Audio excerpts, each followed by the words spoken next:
reverencia a la palabra de Dios. Salmos capítulo 119. Principios para toda la vida. Ese es el título de la meditación de esta tarde. Salmos capítulo 119, versículo 33 al 35. Salmos 119, versículos 33 al 35. Si el de la par no lo ha encontrado, ayúdele. Salmos están casi al medio de la Biblia. Salmos capítulo 119. Principios para toda la vida. Muchas veces pasamos por altibajos y eso es común. Hasta los grandes personajes en la Biblia sufrieron ese tipo de cosas. Elías fue uno de ellos. Sí, de repente él derrota a los tantos profetas de Baal y luego le tiene miedo a una reina. Y él va y se esconde y sufre ciertas cosas que igual nosotros sufrimos. El gran Pedro, podríamos decir de otro, negó a Jesús 3 veces. Grandes personas, pero no se quedaron ahí. Y muchas veces, y ese es el propósito, también parte del propósito de esta meditación, que veamos esos principios que la Biblia nos da y los sigamos. ¿Para qué? Para que seamos bendecidos. Salmo 119, versículo 33. Lo leemos en el nombre del Padre, del Hijo y de su Espíritu Santo, y dice así: enséñame, oh Jehová, el camino de tus estatutos, y lo guardaré, dice, hasta el fin. Dame entendimiento y guardaré tu ley, y la cumpliré, dice, de todo corazón. Guíame por la senda de tus mandamientos, porque en ella tengo mi voluntad. Una vez más, es precioso ese texto. Dice: enséñame, oh Jehová, el camino de tus estatutos, y lo guardaré hasta el fin. Dame entendimiento y guardaré tu ley, y la cumpliré de todo corazón. Guíame por la senda de tus mandamientos, porque en ella tengo mi voluntad. Oramos al Señor. Padre, gracias por esta tarde, gracias por la vida de cada uno de los que aquí están. Señor, sabemos de que tú tienes grandes cosas para nosotros, grandes propósitos. Permítenos, Señor, seguir tu voluntad sobre todas las cosas. Danos la fuerza, Señor, para nunca apartarnos de tus caminos. Ahora, Señor, también pedimos en esta hora que tú hables a nuestras vidas. Pido, Señor, que tú inspires mis labios, mente y corazón, para que lo que salga, Señor, de mis labios sea solamente tu palabra. Que ninguno de los que aquí estamos, Señor, salgamos de la misma forma que entramos, sino seamos fortalecidos, Señor, con una mente diferente y queriendo hacer las cosas de la mejor manera. Gracias, Padre, por lo que tú nos vas a permitir, en el nombre de Jesús. Amén y amén. Bien, puede sentarse. Principios, le dije yo, para toda la vida. Salmo 119, y si usted, el que le quede de tarea leerlo en su casa, si usted nunca lo ha leído, lo he leído varias veces, y a mí me encanta, porque dice el tema es excelencias de la ley de Dios. Y qué manera tan apasionada con la que habla. Y sabe que yo entiendo esas cosas, porque yo llegué a la iglesia a los 15 años. Yo iba de pequeño a la iglesia, me llevaban. A mí me encantaba, era el mejor alumno en escuela bíblica. Los maestros me querían bastante porque yo siempre fui de un comportamiento tranquilo. No era de esos que andaba pegándole a todo el mundo, jalándole el pelo. Usted ya conoce. Sí, niños que parecen trompo loco aquí, para allá. Yo no era de esos. Yo era bien tranquilo. Incluso decían, no sé qué onda, parece que ni está, decían a veces. Porque yo pasaba desapercibido. A mí me encantaba aprender. Y luego a los 10 años yo me aparté de los caminos de Dios. Ya no quise ir a la iglesia. Yo lo que quería era jugar fútbol y muchachas. Desde los 10 años, imagínense. Locuras. Pasan 5 años, no le cuento lo que hice en esos 5 años, porque no se puede decir. Pero a los 15 años, de un día de repente, Dios utiliza a una persona y me dice: vamos a ir a un lugar a ver muchachas. Vean la forma en la que yo llegué a la iglesia. Vamos a ir a ver muchachas. Está bien, le dije yo. Vamos a ir el sábado. ¿Y sabe a dónde me llevaron? A un culto de jóvenes. Y dije yo: sí, aquí hay muchachas, me dijo este amigo. Aquí hay muchachas. Bien, dije yo, escuché la palabra de Dios y ¿sabe qué? Jamás volví a ser la misma persona. De esa forma me llevaron a mí hasta cierto punto engañado. Pero el poder de la palabra y la excelencia que tiene este libro que usted tiene en sus manos, que usted tiene en su teléfono, es increíble. Porque tiene la capacidad de hacer cualquier tipo de basura de persona que quizás hayamos sido, convertirlos en hijos de Dios, en príncipes. Y cuando sucede eso, cuando usted y yo empezamos a dejar guiar por lo que este libro nos enseña. Les sigo diciendo, a los 15 años, yo en julio, por cierto, yo dije, sí, acepté a Jesucristo el mismo día, y no se crea que yo sentí la gran cosa, no, pero Dios ya estaba empezando a obrar en mí. Mi forma de pensar estaba cambiando. Yo me vestía con los pantalones bien flojos. No era así como estos muchachos de aquí que parece que alguien los jala. No sé si los ha visto caminar, que caminan así como que, yo digo, quizás alguien los va jalando del hombro, digo yo. Sí, que se creen como cholitos. Pero esa era mi influencia. Yo vivía en uno de los barrios peores en Santa Ana, El Salvador. En uno de los barrios peores. Mis amigos eran pandilleros y yo estaba a un paso de entrar. A un paso. Y ellos estaban interesados en mí y a mí me interesaba el estilo de vida de ellos. Pero Dios tenía cosas diferentes. Dios tenía cosas diferentes. Y sabe que de repente dije yo, esto no es para mí. Empecé a ir a la iglesia. Después dije yo, quiero ponerme corbata. Yo jamás había usado corbatas en la vida. Decía, yo quiero vestirme formal. Ya empecé a desechar esa ropa que no me vestía como un cristiano. Y dije yo, quiero verme bien.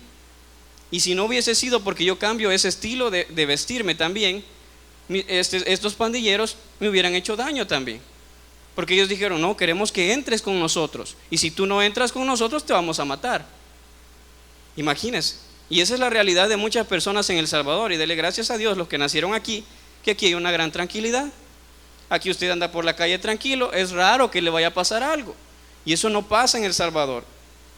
En ese proceso, a los 15 años yo conocí a mi esposa. Por cierto, 2 días atrás cumplí 10 años de noviazgo. De que yo me hice novio de ella. Hace 6 meses yo me casé, por eso cargo este anillo que me amarra ya. Sí. Esa persona que yo conocí fue la que me llevó a mí a la iglesia, en parte. Fue la que me influenció a mí. Y digo yo ahora, 10 años después, la conozco bien, ella me conoce bien. Sabe todo tipo de movidas que yo soy capaz de hacer. Y yo la conozco también a ella. Y digo, ¿cómo es Dios que le va dando las cosas que uno va necesitando? Pero eso es cuando usted y yo vivimos bajo principios espirituales y Dios va haciendo cambios en nuestras vidas. Si no, vea lo que dice el texto. Dice versículo 33, enséñame, dice, oh Jehová, el camino de tus estatutos y lo guardaré, dice, hasta el fin. Porque yo tengo el interés, de seguir el salmista, ¿de qué? De guardar tu palabra. Y lea todo el Salmo 119 y usted se va a apasionar por lo que este libro puede hacer. Y ve ahí lo que sigue diciendo, dame entendimiento, dice, y guardaré tu ley y la cumpliré de todo corazón. Y ahora vamos al primer punto y quiero antes explicarle lo que es un principio. ¿Por qué se llama principios para toda la vida el título de la meditación? Un principio es una ley o regla que se cumple o debe seguirse con cierto propósito. Eso es un principio, una ley o regla que se sigue con cierto propósito. Ahora bien, ¿cuáles son los principios que la Biblia nos enseña? Y esos son muchos. Yo lo resumí en unos cuantos por cuestión de tiempo. Y el propósito de esta meditación es aprender la importancia de los principios o leyes de Dios, ya que ellas son nuestra guía hacia la bendición y comunión con Dios. Ese es el camino, aquí está el camino, este es nuestro mapa. Lo que es el objetivo y la razón de ser de la Biblia. La Biblia no es para que, yo voy al colegio de teología, yo sé más que aquel. Yo me saqué 10, mira. ¿Cuánto te sacaste? 5. Qué burro sos. No. Yo tengo 25 años, 35 años, 50 años. Yo nací en la iglesia. Sí, pero ¿de qué le sirve si usted no está practicando estas cosas? No conoce bien los principios o reglas que Dios pone. No es cuestión solo de saber, sino de aplicar. Y vamos para ello a nuestro primer punto. Y el primer principio es la obediencia. La obediencia. Principios para toda la vida, cosas que nos van a servir para ser bendecidos. Y el primero de ellos se llama obediencia. Si usted y yo tenemos la capacidad de obedecer, de seguir órdenes, de acatar órdenes, usted y yo vamos a ser personas diferentes. Porque ese es el objetivo de todo esto. Dios nos está diciendo, este camino quiero que sigas. Este camino quiero que sigas. No va a ser fácil, decía Jesús, ancha es la puerta y espacioso el camino que lleva a la perdición, que lleva a la perdición. lo cual es lo más fácil en este mundo. Si no analice a nuestro alrededor, ¿cuántas discotecas hay? ¿Cuántas personas que se la viven solo en vicios y distintas cosas? Y están desobedeciendo a lo que Dios enseña. Le dije yo, el primer principio es la obediencia. Y la obediencia tiene que ver con saber seguir órdenes. Saber seguir órdenes. No es que a mi manera. Y usted y yo en la vida vamos a necesitar aplicar estos principios en todos lados. No solo en la iglesia, no solamente en la escuela, no solamente en nuestra casa, en todos lados, porque las reglas existen. ¿Cuál es el objetivo de las reglas? Mantener un orden, para que las cosas salgan de la manera que se planean. Ese es el objetivo del reglamento y de la obediencia. En este caso, saber seguir órdenes. ¿Recuerda usted un hombre llamado Jonás? ¿Qué le dijo Dios? Ve a Nínive a predicar. ¿Qué hizo él? No, se fue para otro lado. Obedeció Jonás, y por cierto esa clase hablaban ahora los hermanos en el parque. Obedeció Jonás, al principio no. ¿Qué cosas tuvo que pasar? ¿Qué proceso tuvo que pasar Jonás para que él obedeciera lo que Dios lo estaba mandando? Y ahora bien, veamos otra cosa en Jonás también. No basta solo con obedecer a Dios, sino la actitud con la que usted y yo obedecemos. ¿Cuántas veces nos han dicho? Y yo me recuerdo cuando estaba pequeño, yo nunca tuve un guardarropas. Mi guardarropas era una caja. Yo no supe lo que era algo así de lujo. No, yo viví humildemente. Pero me decía mi mamá, allí es donde tenés que poner los calcetines sucios. Pero no, yo los calcetines lo que hacía, me los quitaba y los tiraba abajo de la cama. Sí, si olía abajo de la cama un olor a como, aquí es que sería, decía la gente. No, no se crea. Ese era lo que yo hacía, locuras. Y me decía mi mamá, quiero que saques todo eso, lo pongas ahí, porque si no, no te los lavo. Y yo lo hacía de mala gana. Y usted sabe lo que hacían las madres antes, que no se puede hacer aquí en los Estados Unidos. Usted conoce las sandalias voladoras. ¿Sí? De esas aquí casi no hay, pero en El Salvador sí. Haga usted algo de mala gana. De mala gana lo hiciste. Yo salía corriendo porque era bien rápido. Allá iba la sandalia volando. ¡Pah! Así es la manera en la que yo crecí. No basta solo con obedecer órdenes. Sí, Dios le dijo, no dejando de congregarse. Sí, yo vengo a todos los cultos, pero ¿con qué actitud venimos a todos los cultos? Ay, dicen muchos, ya me aburrí, mejor voy a ver el Facebook. Ay, mira, aquella publicó que ya tiene novio, mira aquella bien fea. A medio culto comentando cosas. Le digo, cosas que pasan. La manera en la que obedecemos a Dios le interesan las intenciones del corazón. Él ve las intenciones del corazón, no solamente lo que estamos haciendo. Porque usted y yo podemos decir, ay hermana, yo la llevo, no se preocupe, véngase conmigo. Pero ¿con qué intención lo estamos haciendo? Y le digo, porque pasa en las iglesias. Le digo, yo empecé a los 15 años, entré a la iglesia, a los 16 yo entré a un colegio de teología. Yo se supone que debía haberme graduado a los 21 años. No, a los 20 años yo debí graduarme del colegio de teología de pastor. ¿Por qué no lo pasé? Porque no era el propósito de Dios, no era el tiempo de Dios. Dios quería que yo madurara un poco más aún. ¿Por qué le digo esto? Yo tuve que abandonar el colegio de teología. Yo pasé muchas cosas en el proceso de que yo tenía que caminar, porque yo no tenía para el bus. Yo tenía que caminar 1 hora para ir a clases. ¿Quieres aprender de mí de verdad? Decía Dios, demostrámelo. Estaba lloviendo, allá iba yo con una capa nada más de plástico, caminando. Nomás envolvía la Biblia en una bolsa y llegaba con los zapatos empapados. Pero esa era la pasión por el conocimiento que yo tenía en ese tiempo. Y no le estoy diciendo, ay, qué gran hombre, no. Muchas veces a mí se me pasó eso. Yo caí en ciertos enfriamientos, como pasa a cualquiera, pero ¿qué tanto tiempo quiere estar en ese enfriamiento? Porque estamos dejando pasar bendiciones muchas veces. Y la obediencia es parte importante de ello. ¿Obediencia de qué? De saber reconocer la autoridad de personas superiores. Algún día usted y yo nos va a tocar dar órdenes. Cuando somos hijos se da ese caso bien complicado, porque a los hijos no nos gusta obedecer. ¿Cuál es el problema? Vamos a llegar a crecer, nos vamos a casar, un montón de cosas. ¿Y acaso? Porque ahora ya no se casa nadie. Ahora sí nomás, uy, salió embarazada. Ups. No.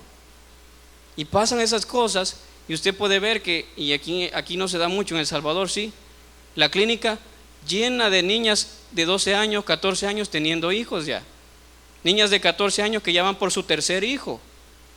Wow, dice uno, qué complicado. ¿Y sabe cuál es el problema? Que esa gente nunca aprendió a obedecer, nunca fue obediente también, y eso lo demuestra también. Y van a ser padres, y cuando ellos quieran corregir a sus hijos, ¿sabe qué va a pasar? Lo mismo que hicieron ellos, no les van a obedecer. No estamos sembrando nosotros porque no sabemos reconocer autoridad. Y el obedecer a Dios, ¿qué es lo que contiene? Y usted lo puede leer en Deuteronomio 28, un texto muy conocido. ¿Qué son las bendiciones de obedecer a Dios? Dice, estas bendiciones te alcanzarán. Y vea que esa es una gran diferencia en la vida de muchas personas, y más en los Estados Unidos, que viven afanados. Gente que vive afanada. Quiero más dinero, quiero más dinero, quiero más dinero. ¿Por qué no viene, hermano? Porque quiero más dinero. Ya voy por mi tercer trabajo ya. Hermano, ¿y a qué horas duerme? No duermo, trabajo. ¿De qué le sirve acumular el montón de dinero? ¿De qué le sirve afanarse? Le digo, las bendiciones, aquel que obedece a Dios y su prioridad es Dios, ¿qué hacen? Lo alcanzan a Él. Buscad primeramente el reino de Dios y su justicia, y que las demás cosas van a venir por añadidura. Tenga cuidado en no caer y no caigamos en este juego que los Estados Unidos nos ofrece del afán y la ansiedad. Aquel ya tiene un teléfono nuevo, yo quiero uno también. Ya salió teléfono tal, yo lo quiero. Y va a empeñar hasta el alma por sacar un buen teléfono. Y pasa, y olvidamos de obedecer a Dios. Segunda cosa, segundo principio. El primer principio le dije yo, la obediencia. Segundo principio, la humildad. Y ve ahí Proverbios 22:4. Proverbios 22:4. Proverbios capítulo 22, versículo 4. La humildad, el principio de la humildad. Dice la Biblia que Dios ama a los humildes, pero Él aborrece a los altivos, a los soberbios. Dios los desprecia. Y el principio de la humildad, vea lo que dice Proverbios 22:4, dice así: riquezas, dice, honra y vida son la remuneración de la humildad, dice, y del temor a Jehová. Riquezas, honra y vida. ¿Qué más quiere? ¿Qué más quiere? Si tiene eso, usted puede vivir tranquilo. Pero para ello, ¿qué se necesita? Humildad. Saber quién está por encima de uno. Eso es humildad. Yo no puedo venir a querer darle órdenes a usted. No, aquí hay un pastor. Yo no puedo venir, es que sí, que el pastor me dio el privilegio. Sí, y le agradezco eso, pero yo no puedo venir a querer pasar encima de la autoridad de alguien más. ¿Y a usted no le gustaría quizás que en su casa alguien llegue y se siente en su sofá ese que tiene usted, que tiene hasta hoyo ya cabal a su cuerpo amoldado? ¿Sí? Ahí donde se sienta a ver televisión y venga y le cambie su televisión. Usted está viendo la novela tranquilo, venga y le cambie su canal. No, y muchas veces así, perdón el ejemplo burdo, así pasemos muchas veces nosotros, queriendo pasar encima de otros, no respetando o reconociendo la autoridad que tienen otros por encima de nosotros. ¿Por qué le digo esto? En el trabajo pasa muchas veces. Ni siquiera el supervisor molesta tanto como un compañero que es gato igual que uno. ¿Alguna vez usted ha tenido algún compañero así en el trabajo? Yo he tenido varios. Ni siquiera el jefe me grita así como me grita vos. Que gente que no tiene humildad, no sabe reconocer. ¿Y qué es la humildad? Es la actitud de una persona que no presume sus logros. Eso es humildad. Es la actitud de una persona que no presume sus logros. ¿Sí? Usted se acuerda cuando iba a la escuela. Hay muchos que tienen que retroceder mucho el cassette, otros no mucho. Pero acuérdese cuando iba a la escuela, nunca tuvo usted un compañero que era presumido. Aquel que a pura copia se sacaba 10 y él era presumido. Y este es porque copiando pasó así. Gente que en la escuela decía, me saqué 10, ¿cuándo te sacaste? 8, qué burro sos. Gente que presume sus logros, no tiene humildad, no tiene esa capacidad de mantenerse en control. Una persona humilde es que no presume sus logros, que reconoce sus fracasos. Y ahí está bien complicado la humildad. Y más cuando se trata de parejas. Le digo, yo tengo 10 años ya con mi esposa, 9 años y medio de noviazgo, y no me pude casar antes porque me vine para Estados Unidos, porque iba a perder los papeles. Por esa razón yo no me casé, no porque yo cuando cumplí 18 lo primero que dije, aparte de que lo que quiero es casarme. Porque ¿qué más estar buscando? Dije yo, esa es la que Dios me dio, ya le dije que se la lleve 10 veces y no me la cambia, dije yo, así que ni modo. Cosas que pasan. Y dije yo, eso es lo que quiero, casarme. ¿Por qué le digo esto? Saber reconocer los errores en la pareja es bien complicado. Más cuando usted dijo algo que ofendió a la otra persona. Muchos lo que hacen, ¿qué es? Hacerse los locos, hacerse los orgullosos, no le dan la espalda ni le hablan. Muchos en las camas que se dan la espalda, muchos que mejor se van a dormir al sillón, porque no tienen la capacidad, ese principio de humildad, de saber reconocer errores. Y usted y yo vamos a vivir mejor cuando usted y yo aprendamos a reconocer que somos humanos, que fallamos, que todos fallamos y tenemos ese problema. Una persona que actúa sin orgullo, eso es humildad. Recuérdese y váyase a la Biblia, allá no lo busque, allá en el libro de Daniel. Usted se recuerda de un hombre llamado Nabucodonosor. Nabucodonosor llegó a ser el hombre más grande en toda la tierra en ese tiempo. Un rey que conquistó, que destruía, que quitaba, que tenía la capacidad de hacer cualquier cosa que él quisiera. ¿Cuál fue el problema de Nabucodonosor? Que él se le olvidó que existía alguien encima de él, y ese se llama Dios. Ese se llama Dios. Se le olvidó a Nabucodonosor y él empezó a pensar que todo lo que tenía era por él, que él tenía la capacidad de hacer y deshacer lo que él quisiera. ¿Y qué fue lo que él tuvo que pasar? Dios tuvo que obrar en él, humillarlo, porque si no hubiese sido así, Nabucodonosor hubiese seguido haciendo locuras quizás.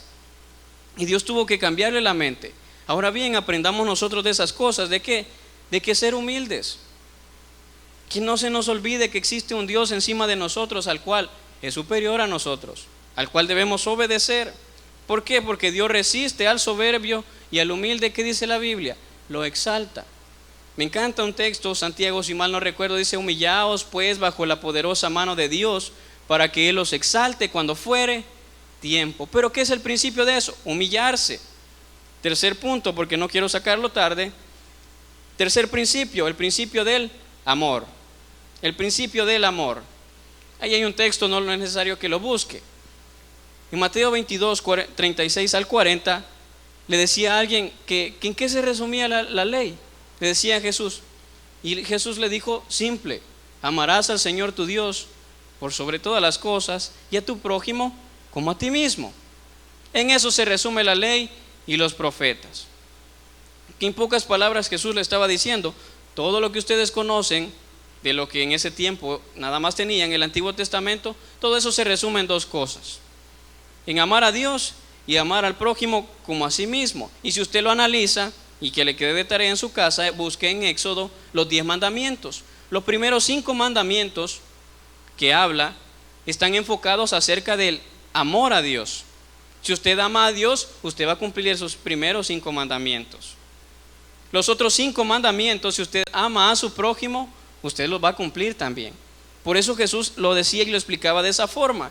El amor, el principio del amor. Si usted y yo tenemos la capacidad de amar a los demás, de amar a Dios primero, usted y yo vamos a ser personas diferentes. Qué bonito. Y si usted recuerda, y eso se va perdiendo a medida que uno crece, la pureza del amor. Usted ya no se enamora de la misma forma que cuando tenía 10 años. Si usted recuerda su primer amor, yo todavía lo recuerdo. Y por cierto, aquí vive esa muchacha. Aquí está por Torrance, pero fue como a los 9 años. Ella se vino para Estados Unidos. Yo por eso ya no hice futuro con ella. Ella se vino para Estados Unidos y ya luego me doy cuenta que vive aquí. Nunca la quise buscar, porque dije yo, ¿para qué? Pero siempre tengo presente ese amor yo. ¿Sabe que ese amor era tan tonto que yo no ponía atención en clases? Y si no, acuérdese de aquella canción que cantaba Guadalupe Esparza, creo, decía: libros tontos, dice, no permiten que sus letras entren en mi mente. Dice, esa canción viejita, todavía me acuerdo. ¿Por qué? Porque estaba tan enfocado y enamorado de esa persona que usted hasta babiaba, se le paraban las moscas y usted no se daba cuenta. El mundo se paralizaba cuando usted estaba enamorado de esa forma. ¿Por qué? Porque no existía nada más que esa persona. ¿Qué ha pasado hoy que hemos crecido? La pureza de ese amor muchas veces se va perdiendo. Y ahora es el interés. ¿Tenés buen trabajo? Entonces te quiero mucho. ¿Tenés buen carro? Te quiero un poco más. ¿Tenés unos 20 años menor que yo? Te quiero todavía más. Ese es el estilo de vida de hoy. Ya la pureza del amor ya no existe. Y mucho más el amor a Dios. ¿Por qué? Porque a Dios solo lo amamos cuando estamos bendecidos. No vaya a ser que le dé una enfermedad, porque ¡qué barbaridad, Dios! No vaya a ser que tenga una deuda y no la pudo pagar. ¡Qué barbaridad, Dios! Cuando estamos bien, qué bonito es amar a Dios. Pero cuando tenemos un problema, cuando se le enferma un hijo, cuando se nos muere un pariente, qué complicado es. Y el amor debe de ser, y de las cualidades que tiene, es que es incondicional en todo momento. Yo recuerdo cuando me casé, todavía tengo las palabras.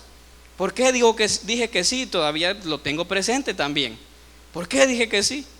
Me dijo el pastor, dice, promete usted, dice, amar a esta mujer, dice, en salud, enfermedad. Y no les sigo contando lo demás porque me pongo a llorar.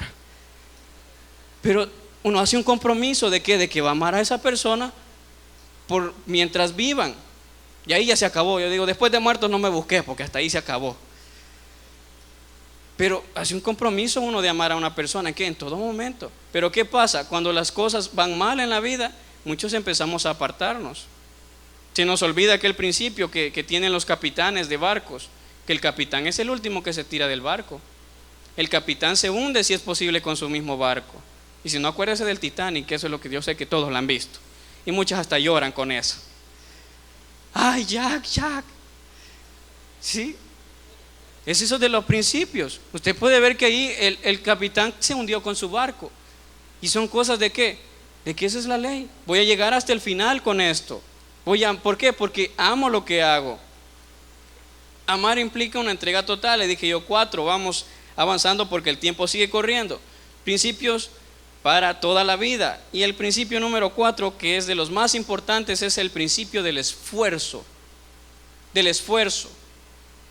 Y ahí hay un texto, Josué 1:9, y si usted lo recuerda muy bien, mira que te mando que te esfuerces y seas muy valiente.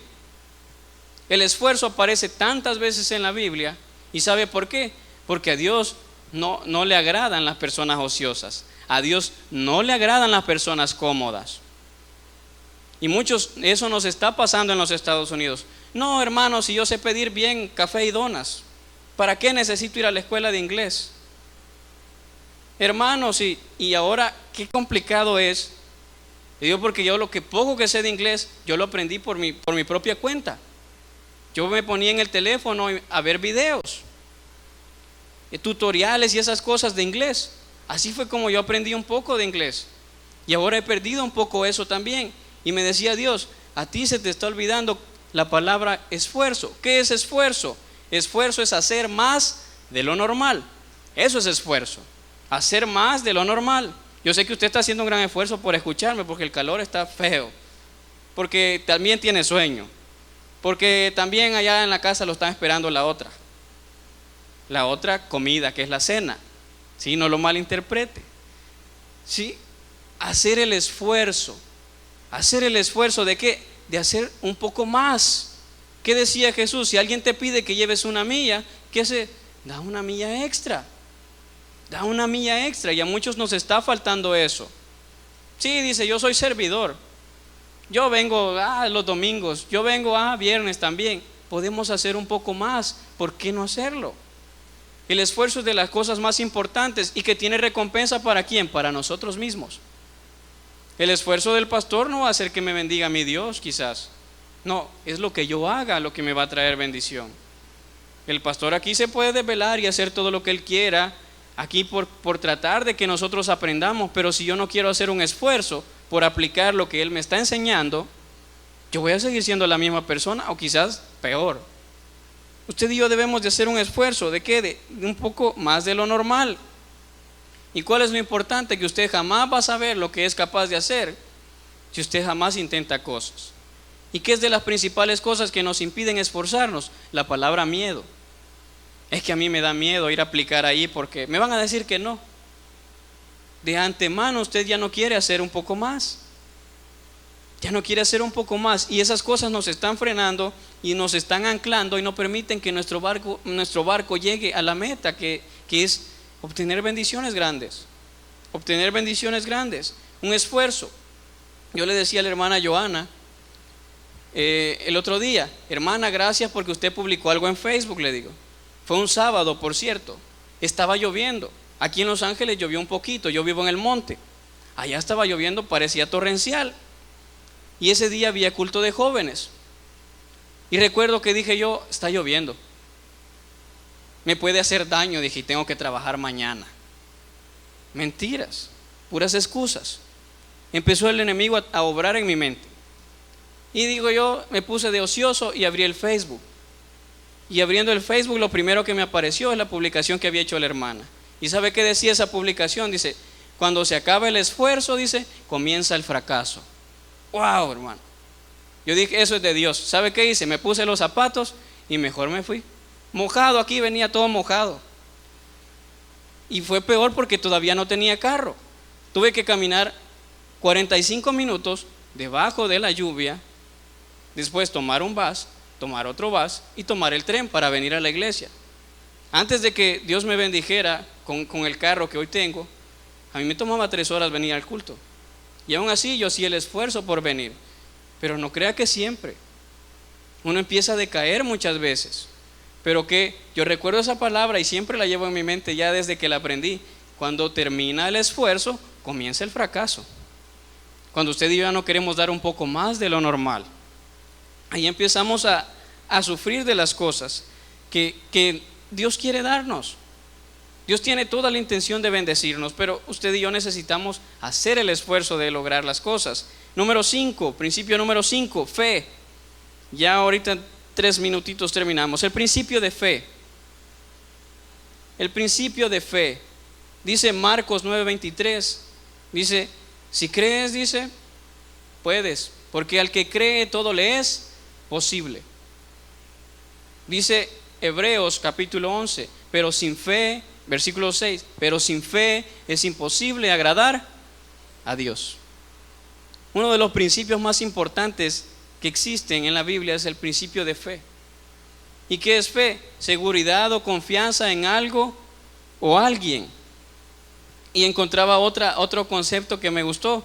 Creencia dice que no está sustentada en pruebas. Fe es una creencia que no está sustentada en pruebas. Cosas que yo creo sin tenerlas.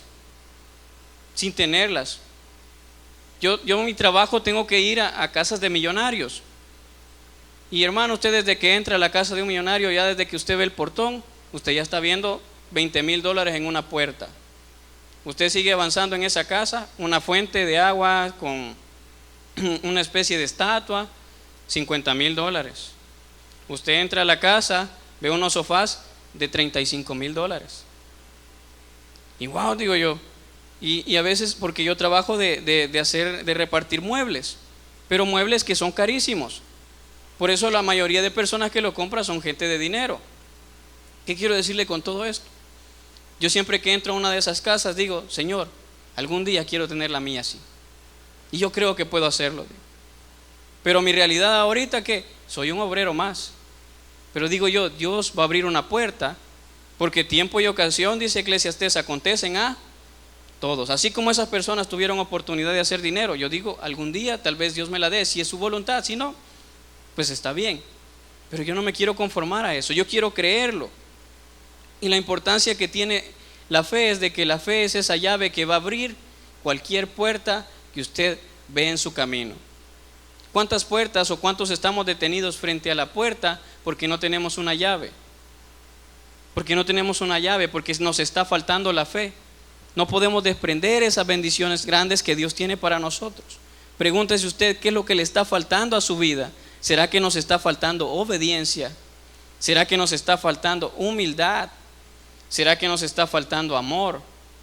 ¿Será que lo que nos está faltando es esfuerzo? ¿O será que lo que nos está faltando es fe? Porque estos principios que le dije yo, principios para toda la vida, son cosas indispensables para alcanzar las grandes cosas que Dios tiene para nosotros. Y vamos concluyendo.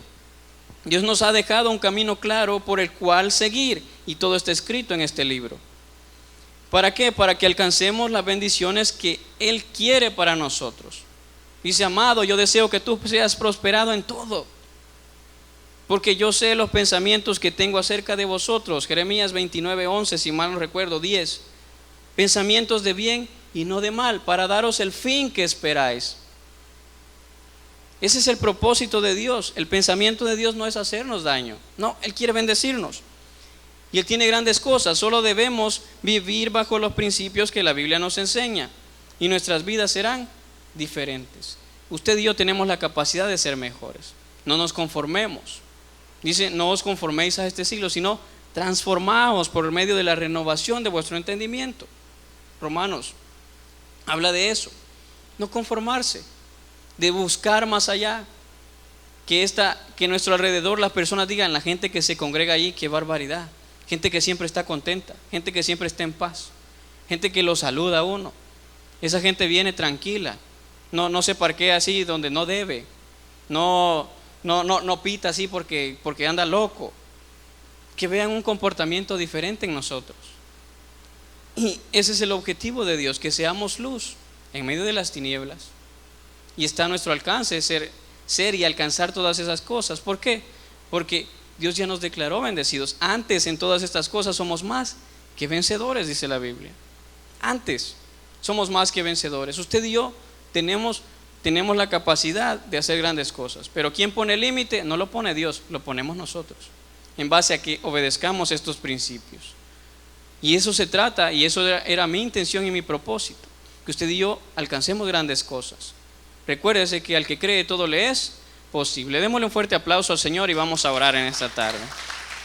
Bienvenido a la familia de Dios. Queremos invitarte a que te puedas congregar con nosotros en nuestra iglesia, el Tabernáculo Bíblico Bautista Amigos de Israel, Hollywood. Estamos ubicados en el 854 North Western Avenue, Los Ángeles, California, 90029. Será un gusto tenerte donde predicamos la sana doctrina. Te esperamos.